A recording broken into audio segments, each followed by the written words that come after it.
welcome to Gaurav classes. This is Gaurav Sharma to teach you class 10th topic real number. दोस्तों, आज real number शुरू करने से पहले अगर आपने मेरी वीडियो पर नए यूजर्स हो तो मेरी वीडियो को लाइक करें, सब्सक्राइब करें और मेरे चैनल को ज्यादा से ज्यादा शेयर करें।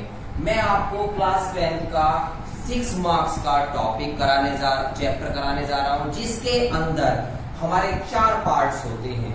जो 4 पार्ट्स हमारे 6 नंबर बोर्ड क्लासेस में 100% दिला देंगे। सबसे पहला टॉपिक का नाम है यूक्लिड डिवीजन लीमा और यूक्लिड डिवीजन एल्गोरिथम। बच्चे इसमें बहुत कंफ्यूज हो जाते हैं और सोचते हैं ये एक ही चीज है, जबकि यूक्लिड डिवीजन लीमा अलग होता है, यूक्लिड डिवीजन एल्गोरिथम थोड़ा अलग होता है। होता एक जैसा ही है, लेकिन कुछ पार्ट उसके अंदर ऐड हो जाता है। उसके बाद हम करेंगे फंडामेंटल थ्योरम कि फंडामेंटल थ्योरम की रियल नंबर्स में क्या जरूरत पड़ी।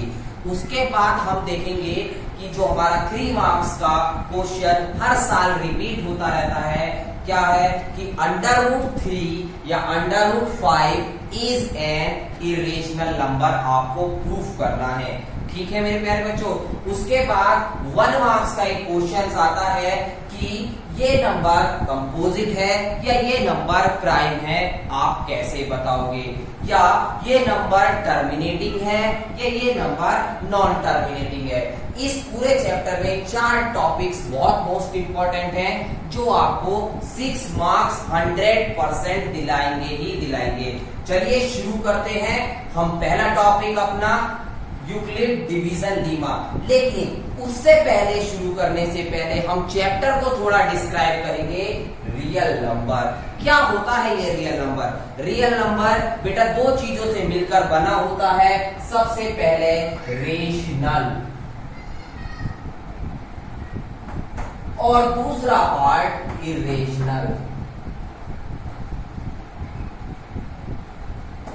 सभी मेरे प्यारे बच्चे 9th क्लास में ये दोनों टॉपिक बहुत अच्छी तरीके से पढ़कर आए होंगे, लेकिन मैं इसको रिकॉल कर लेता हूं।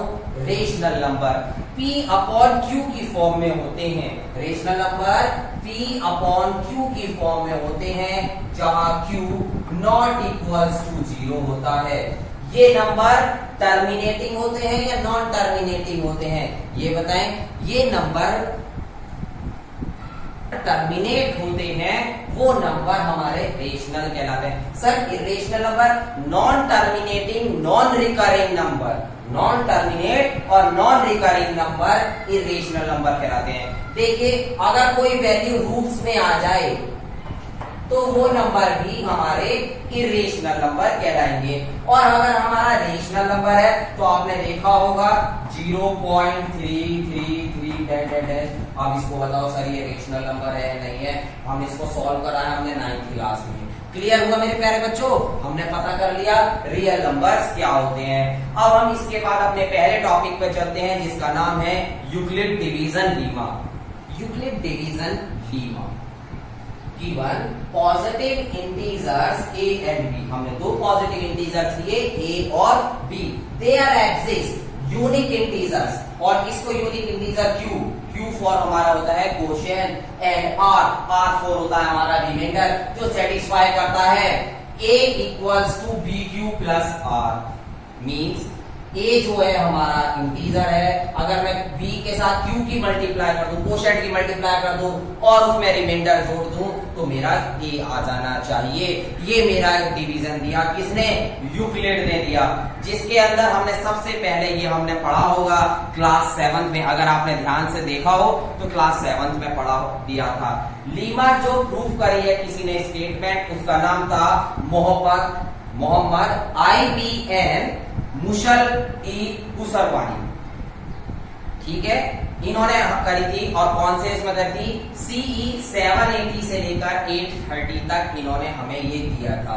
इन्होंने हमें एल्गो भी दिया था, जिसको डिफाइन करा था और प्रोड्यूस करके हमने 9th सेंचुरी में ये बनाया यूक्लिड डिवीजन लीमा। अब इसके अंदर हम क्या निकालते हैं? अगर हमें दो नंबरों का HCF निकालना होता है तब हम यूक्लिड डिवीजन लीमा का उपयोग करते हैं। अगर हमें किसी भी चीज का निकालना, जैसे हम लेट मान लेते हैं, लेट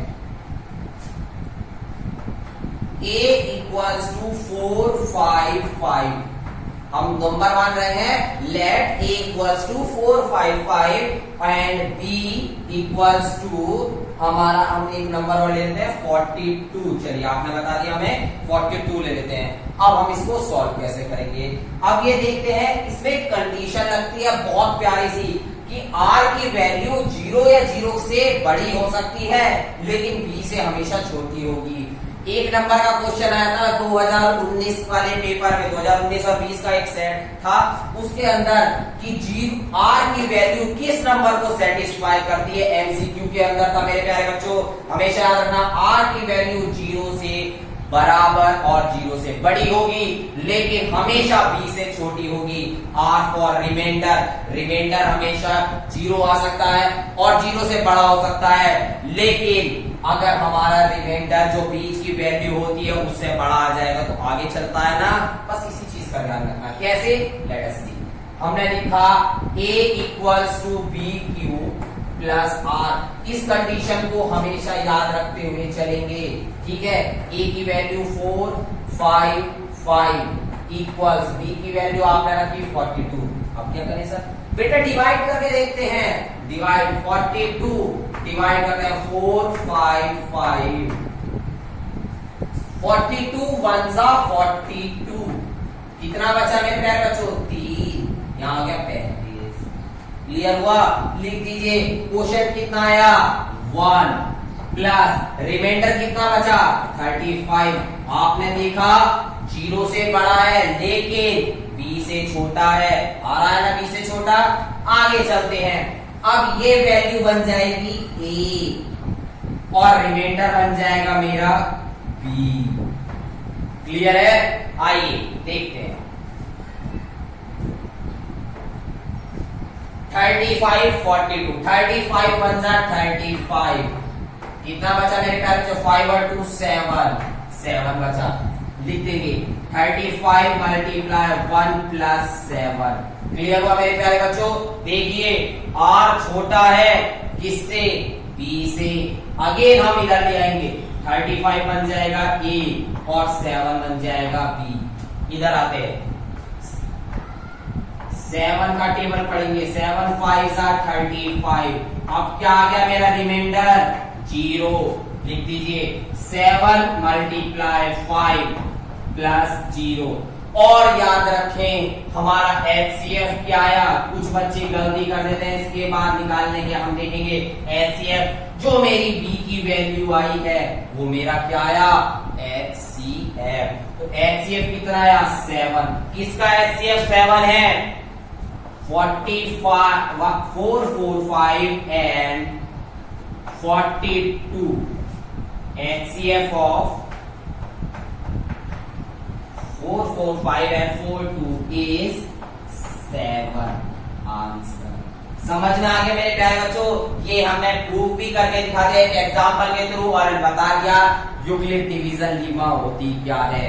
क्लियर है, कैसे करा। हमें दो चीजों का ध्यान रखना है, A equals to B Q plus R, जहां पर R क्या है 0 से बड़ा और बराबर, लेकिन B से हमेशा छोटा ही रहेगा।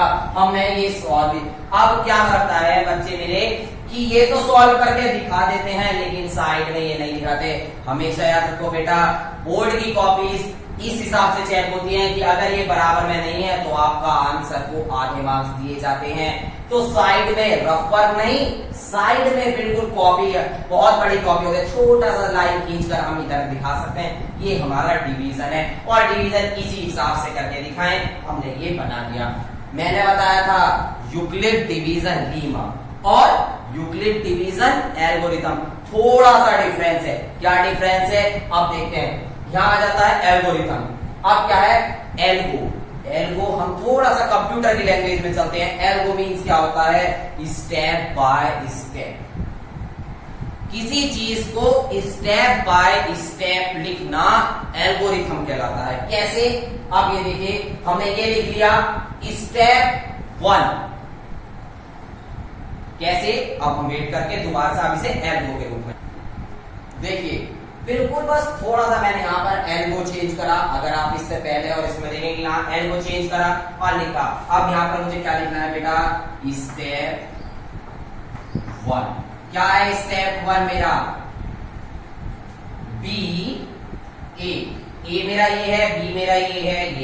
तो हम लिखेंगे 4, 5, 5 greater than 42, then we use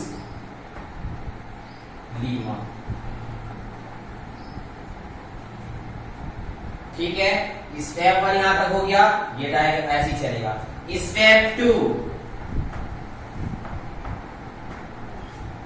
42 is greater than 35, then we use lemma। Clear हुआ मेरे प्यारे बच्चों?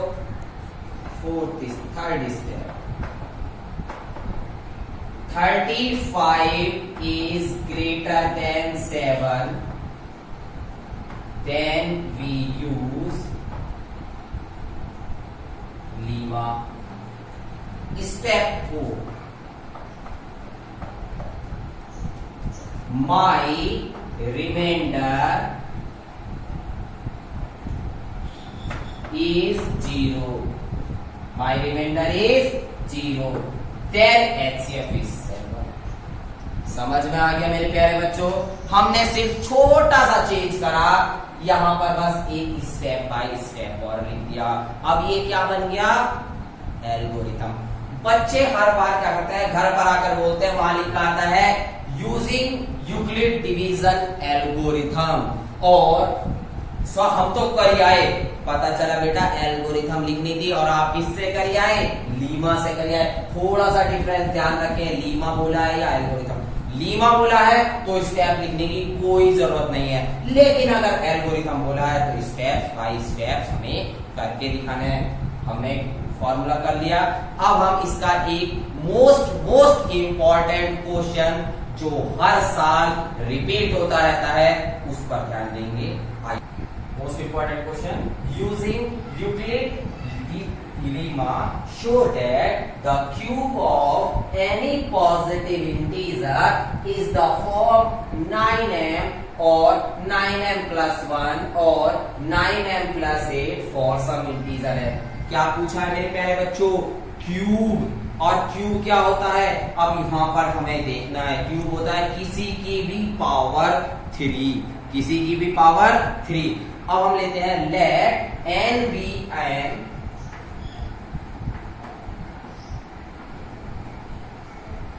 हम कोई एक ऑर्बिटरी फंक्शन ले लेते हैं, n b n arbitrary function a r b i t r a r y arbitrary positive integer.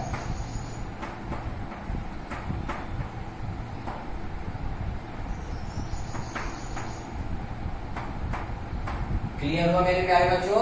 हमने लिया एक n ले लिया ऑर्बिटरी पॉजिटिव इंटीजर। उसके बाद हम इसमें क्या करेंगे? लेट n इक्वल्स टू, अब हमें क्या दे रखा है हम लेते हैं और इसके हिसाब से हम n को जो मान लेते हैं वो 3 का डिविजिबल मान लेते हैं, तो 3q प्लस r में मान लेते हैं। अब हमने ये क्यों माना ये बता देता हूं बेटा। ये 9m 9 तो हमने माना कि लेट एक ऑर्बिटरी फंक्शन है whose n is divisible by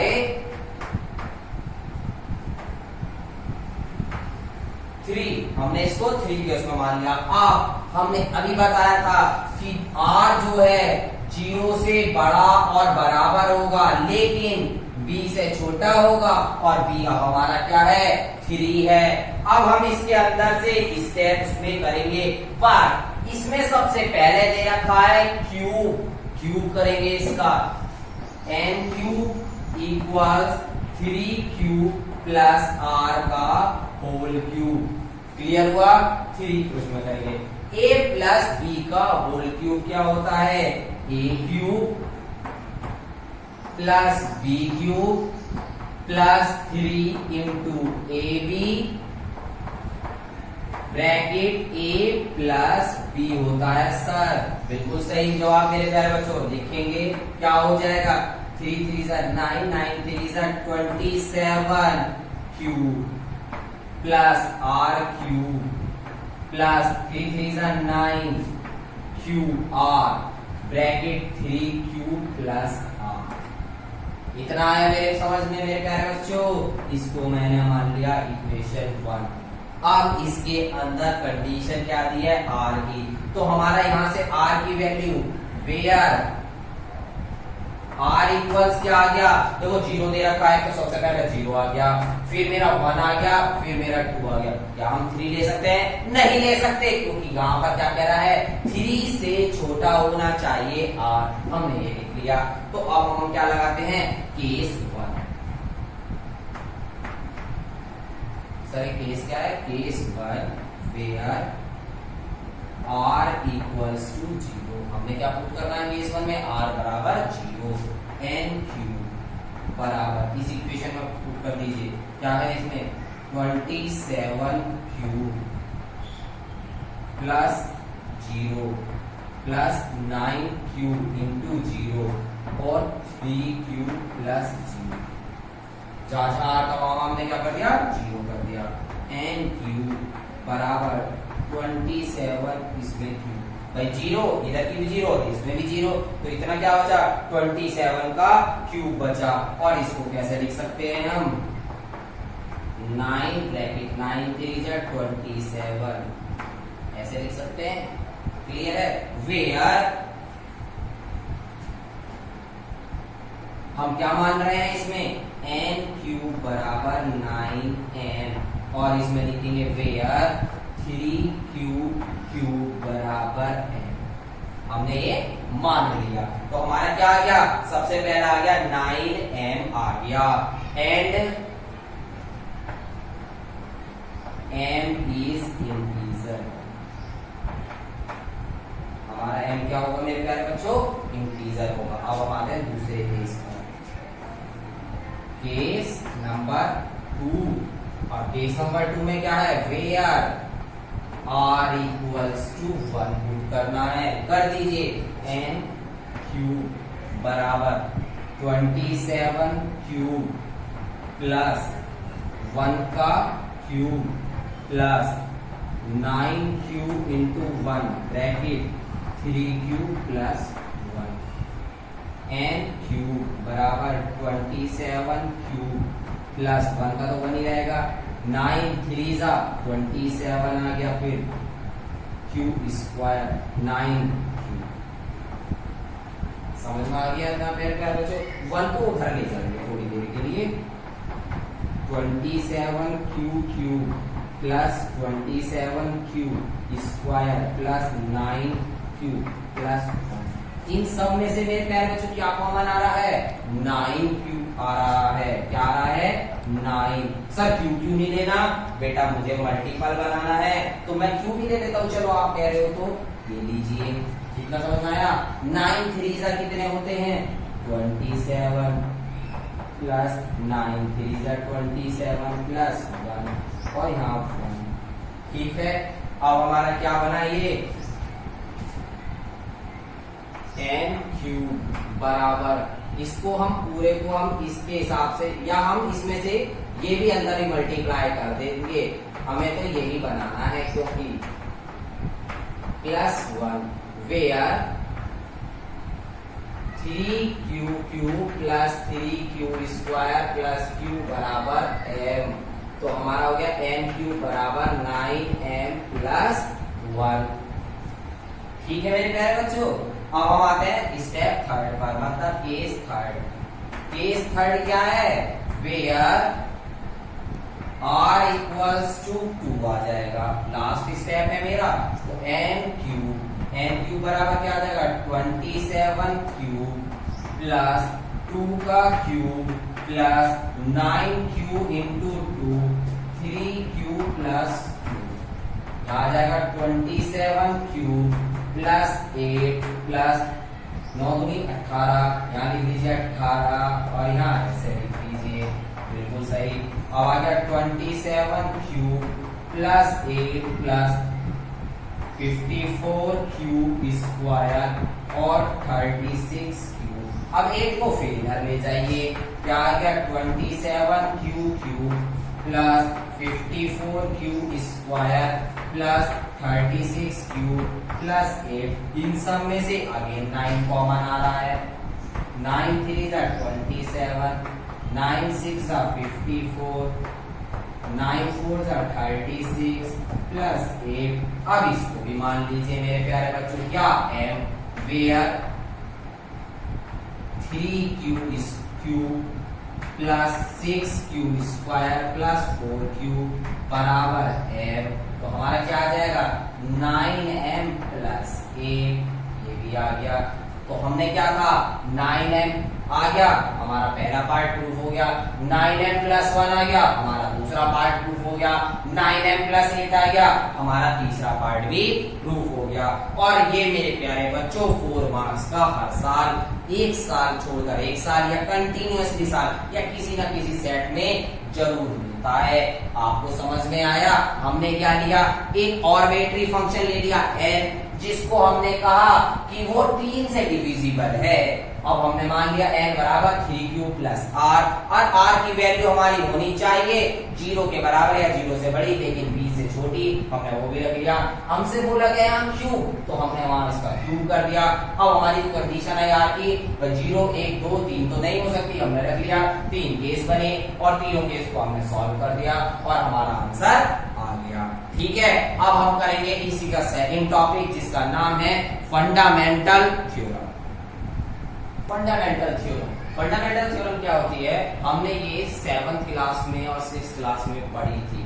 आप सभी को याद होना चाहिए, कुछ वर्ड्स आते थे हमारे 6th 7th क्लास में, prime number, composite number. Prime number क्या होता था मेरे प्यारे बच्चों, जो अपना आप से ही डिवाइड होता है, मतलब उसके जो फैक्टर होंगे 1 और इटसेल्फ, वो क्या कहलाता था, प्राइम नंबर। एक छोटा सा क्वेश्चन और है, स्मॉलेस्ट प्राइम नंबर और वो भी इवन। क्या बोल रहे हैं हम, स्मॉलेस्ट इवन प्राइम नंबर कौन सा है, 2। याद रखिए, स्मॉलेस्ट इवन प्राइम नंबर क्या है, 2, और हाईएस्ट प्राइम नंबर वो भी इवन, वो भी 2।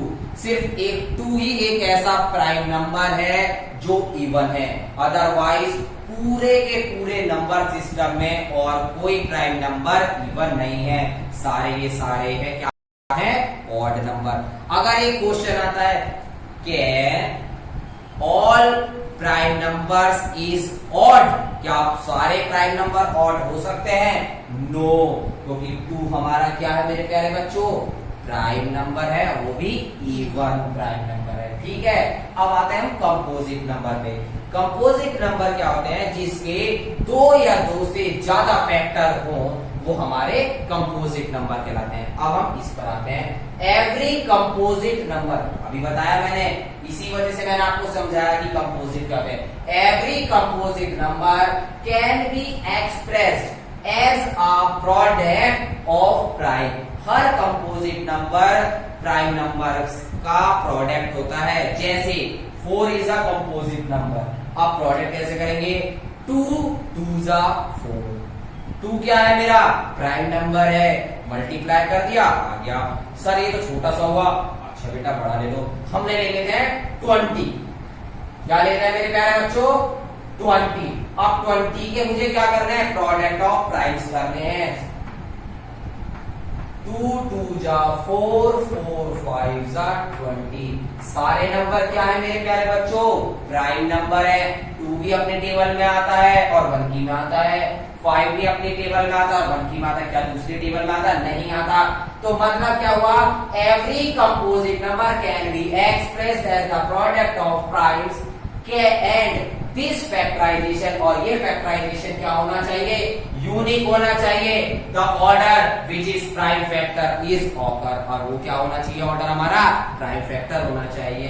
अब हम इसको है ना एक अच्छे से टाइप से करते हैं मेरे प्यारे बच्चों। किस टाइप से करें सर, बेटा हम करते हैं इसको ट्री मेथड से।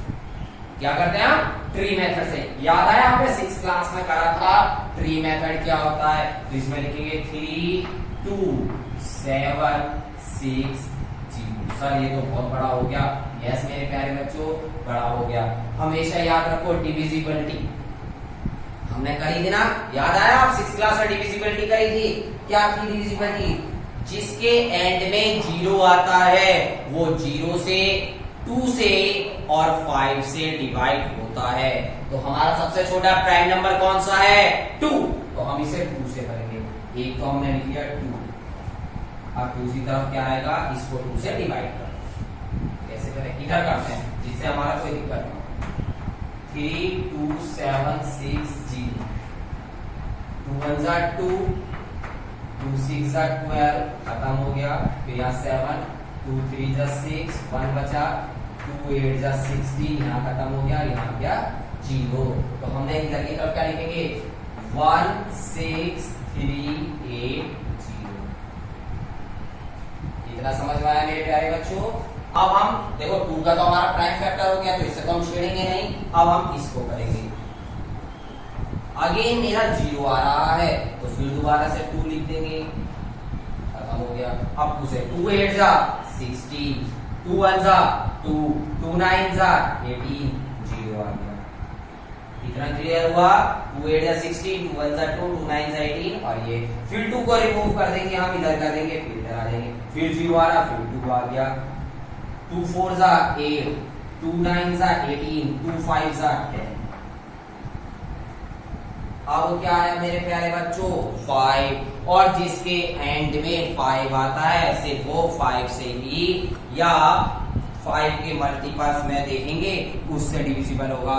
तो अब इन सबको हम क्या करते हैं, 2 से आगे कौन सा प्राइम नंबर आता है, 3 4। अब 3 के क्या है, सबसे पहले डिविजिबिलिटी टेस्ट याद करो 3 का। 3 का क्या है कि sum of all number divisible by 3। सारे नंबरों को ऐड करो और देखो कि वो 3 से डिवाइड हो रहा है नहीं। 4 और 9 13, और 5 18, और 3 6 18, बिल्कुल हो रहा है। कर दीजिए। 3 1 जा 3, 3 3 जा 9, 3 6 जा 18, 3 5 जा 50। हो गया मेरे प्यारे बच्चों। अब आ जाते हैं, अब हम इसको लिखते हैं यहाँ पर 1 3 6 5। अगेन देखते हैं 3 और 1 4, 4 और 6 10, 10 और 5 15, ये भी 3 से डिवाइड हो रहा। फिर दोबारा 3 से ले लेते हैं। 3 4 जा 12, 3 5 जा 15, 3 5 जा 50, ये लीजिए, ये हो गया। फिर 5 आ रहा है, अभी हम दोबारा से देखते हैं। 3 से 4 और 9 और 5 40, नहीं हो रहा। तो अब हम किससे करेंगे, 5 से करेंगे। 5 9 जा 45, 5 1 जा 5, 91। 91 किससे होता है मुझे पता है, 7 में आता है। 7 1 जा 7, बचे 2, 7 3 जा 21, और 13। अब 13 भी क्या होता है, ये ऑलरेडी प्राइम है। तो मैंने क्या देखा, 2 2 2 3 3 5 7 और 13 ऑल आर प्राइम नंबर, और ये क्या था मेरा कंपोजिट नंबर। तो फंडामेंटल थ्योरम क्या हुई, every composite number can be expressed as a product of prime and this factorisation is the unique apart order which is the prime factor of. मतलब order के हिसाब से चलेंगे, ये नहीं कि मैंने 2 से पहले 3 लगा दूं या 3 से पहले 5 लगा दूं, ये में चलेंगे ऑर्डर के हिसाब से। दिया किसने था, इसको दिया था हमारे Carl Friedrich Gauss. Carl Friedrich Gauss ने दी थी ये थ्योरम, हमारी उन्होंने दी थी। समझ में आया। अब हम इसके अंदर, इसके बाद एक क्वेश्चन आता था, हम उसके बाद करते थे सर फंडामेंटल थ्योरम में एक क्वेश्चन था कि एलसीएम हमारा ये है, 2 नंबर्स ये हैं, इसका एचसीएफ निकालो। तो बेटा एक फॉर्मूला यूज करते हैं, बहुत सिंपल सा फॉर्मूला, हम यही लिखते हैं LCM मल्टीप्लाई HCF बराबर प्रोडक्ट ऑफ टू नंबर।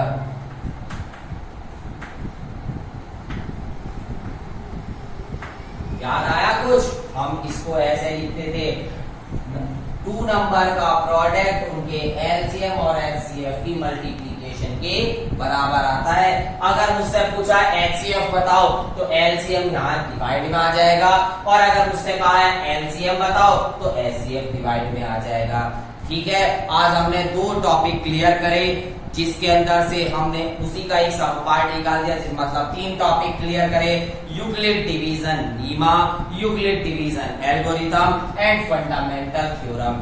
इन तीनों टॉपिक्स के अंदर से आपको 3 to 4 मार्क्स का क्वेश्चन मिलता ही मिलता है मेरे प्यारे बच्चों बोर्ड में। ठीक है, आशा करता हूं आप सभी को समझ में आया होगा।